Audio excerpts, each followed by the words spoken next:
Hello friends, कैसे हैं आप लोग। उम्मीद करता हूँ आप लोग अच्छे होंगे, अपनी पढ़ाई में मस्त होंगे। तो आज हम लोग करेंगे क्या, जीएस का थर्ड पार्ट। तो स्टार्ट करते हैं। पहला क्वेश्चन है कि भारत के संविधान के निम्नलिखित किस अनुच्छेद में भारत के महान्यायवादी की नियुक्ति और पद पर अवधि पर विचार किया गया है। तो ये किया गया है अनुच्छेद 76 में। तो भारत के महान्यायवादी अनुच्छेद 76 की नियुक्ति जो है भारत के राष्ट्रपति द्वारा की जाती है, और जो व्यक्ति सुप्रीम कोर्ट न्यायाधीश बनने की योग्यता रखता है ऐसे व्यक्ति को राष्ट्रपति महान्यायवादी के पद पर नियुक्त कर सकते हैं। ठीक है। और अनुच्छेद 18 में क्या बताया, सदनों के संबंध में मंत्रियों और महान्यायवादी के अधिकार का उल्लेख किया गया है। और संविधान के अनुच्छेद 94 में लोकसभा के अध्यक्ष तथा उपाध्यक्ष को पद रिक्त होने पर, त्याग देने पर या पद से हटाए जाने पर संबंधित प्रावधान किए गए हैं। किसमें, अनुच्छेद 94 में।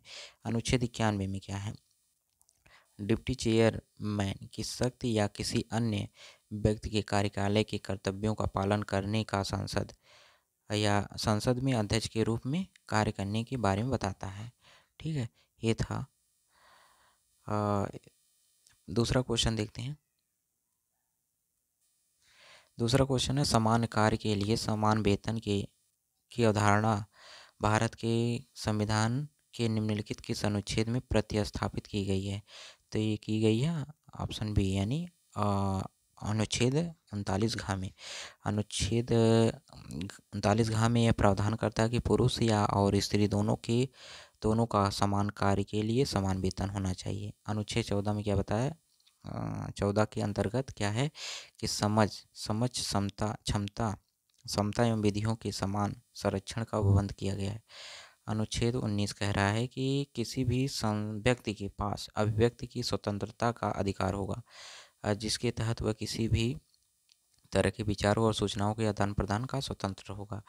अनुच्छेद संवैधानिक 66वां संशोधन अधिनियम 2002 के अनुसार अनुच्छेद 21 को भारत के संविधान में जोड़ा गया है, जो प्रावधान है निःशुल्क अनिवार्य शिक्षा, यानी 6 से 14 वर्ष के लिए सभी बच्चों को मौलिक अधिकार दिया गया है।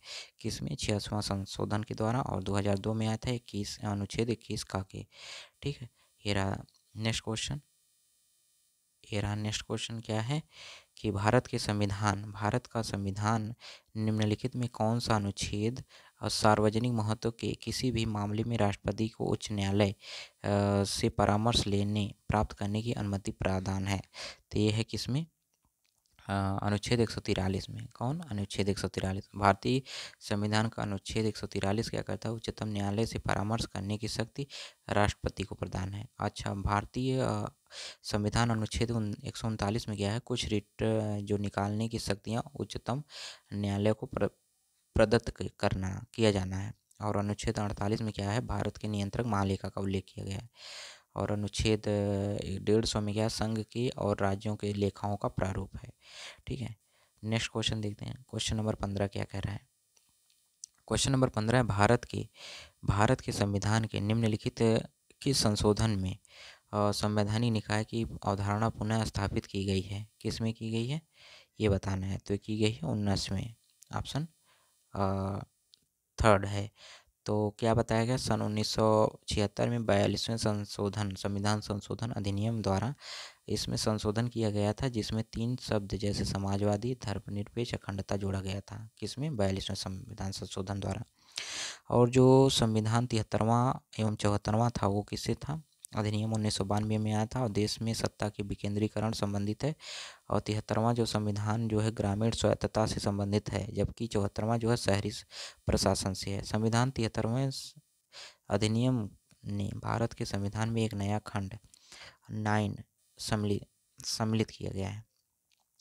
और राष्ट्रीय अनुसूचित जनजाति आयोग एक संवैधानिक निकाय है, जिसे संविधान 19वें संशोधन अधिनियम 2003 द्वारा स्थापित किया गया है। और 19वें संशोधन अधिनियम 2003 के अनुसार अनुच्छेद 338 से में सम्मिलित करके अनुसूचित जाति और अनुसूचित जनजाति के राष्ट्रीय अनुसूचित जाति आयोग और राष्ट्रीय अनुसूचित जनजाति आयोग के विभाजित किया गया है।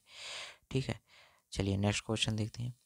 क्वेश्चन नंबर नेक्स्ट क्या है कि राष्ट्रीय महिला आयोग के संवैधानिक निकाय के रूप में कब स्थापित किया गया है? तो ये किया गया है 1992 में, ऑप्शन 2।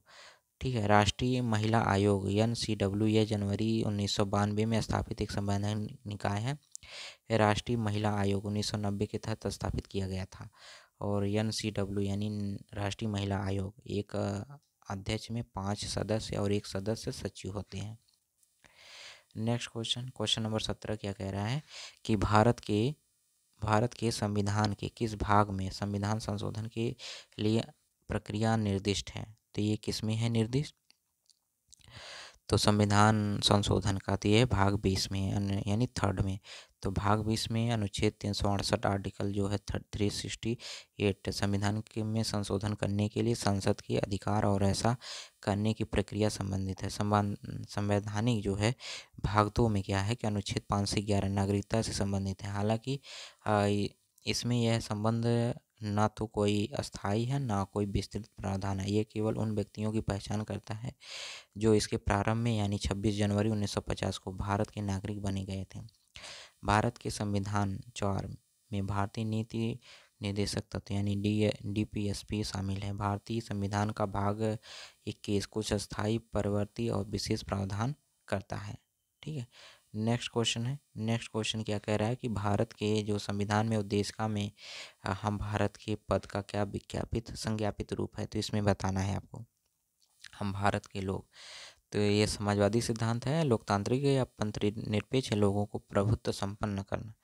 तो ये देखिए प्रस्तावना में जो इंगित करती है कि संविधान के अधिकार का स्रोत संविधान के लोगों के पास है। यह सभी नागरिकों को न्याय, स्वतंत्रता, समानता सुनिश्चित करने की और राष्ट्र की एकता और अखंडता बनाए रखने के लिए बंधुत्व को बढ़ावा देने के लिए इसके उद्देश्यों को बताती है। हम भारत के लोग का वर्णन है कि भारत के लोग देश के शासक हैं और चुने हुए प्रतिनिधि भारत के लोगों की ओर से देश पर शासन करेंगे, यानी लोकतांत्रिक सिद्धांत है। ठीक है, ऑप्शन सेकेंड। चलिए नेक्स्ट क्वेश्चन है भारत में करों के उपकरण यानी कर जो टैक्स होता है और संग्रहण की शक्तियाँ केंद्रीय तथा राज्य सरकारों के बीच विभाजित की जाती है। यह विभाजन भारत के संविधान के निम्नलिखित में किस अनुच्छेद में उपबंधित है? तो ये है किसमें?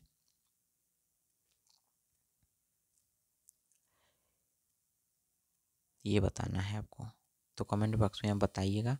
तो देखिए अनुच्छेद 246 में जो है राज्य और संघ के बीच शक्ति का विभाजन संबंधित है और यह 3 सूचियों संघ सूची, राज्य सूची, समवर्ती सूची उनकी शक्तियों का वर्गीकृत करके संघ और राज्य की शक्तियों का सीमांकन करता है। भारतीय संविधान का अनुच्छेद 268 के माध्यम से संघ द्वारा लगाया जाता है परंतु राज्यों द्वारा संग्रहित एवं उपयोग किया जाता है। अनुच्छेद 270 में केंद्रीय सूची के साथ साथ 268 से 269 के निर्दिष्ट करों एवं शुल्क पर अधिभार एवं विशिष्ट उद्देश्यों के लिए उद्ग्रहित उपकरण को छोड़कर विभाजन की व्यवस्था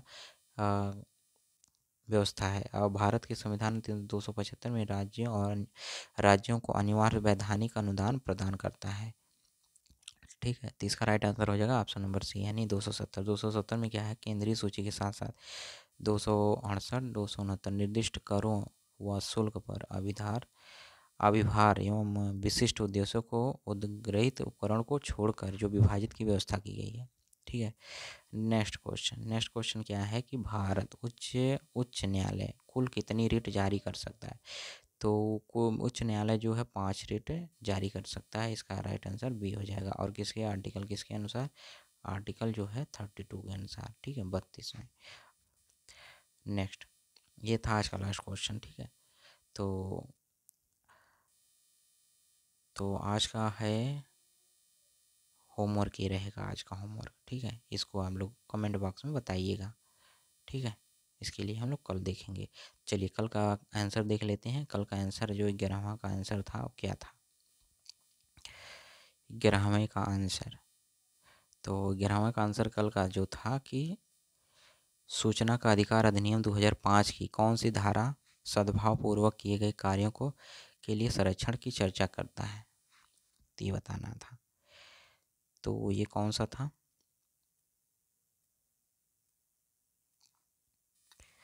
चलिए, मेरे हिसाब से तो इसका राइट आंसर थर्ड होगा। चलिए, अपना जो आंसर बता दीजिएगा कमेंट बॉक्स में क्या होगा। तो देख लीजिए, जो सिविल प्रक्रिया संहिता है यानी 1908 में सीपीसी की धारा 21 अधिकारिता पर आपत्तियों से संबंधित है। ठीक है।